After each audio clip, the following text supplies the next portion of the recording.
তো এই তিনটে ব্র্যান্ডের চিপসের মধ্যে কোন চিপসটা সব থেকে ভালো খেতে, চলুন ট্রাই করে দেখি। চলুন ফার্স্ট ট্রাই করব বিঙ্গো। বিঙ্গো তো আমার ফেভারিট, এটা তো ভালো হওয়ার কথা। এই দেখুন চিপসটা, বিঙ্গো তো দারুণই খেতে, 7/10। নেক্সট আমি খাবো 2 ইয়ামের ক্রেজি।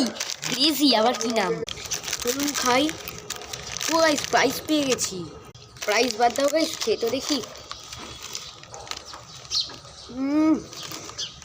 ভালো না, 5/10। লাস্ট আমি খাবো লেস, এ তো ভালো হবেই।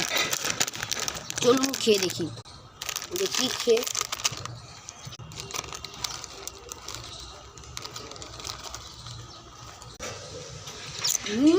কারণ এরটা কোনো তুলনাই হয় না, 10/10। বাদ দাও, তোমাদের এই তিনটে মধ্যে কোনটা ফেভারিট কমেন্টে জানিও।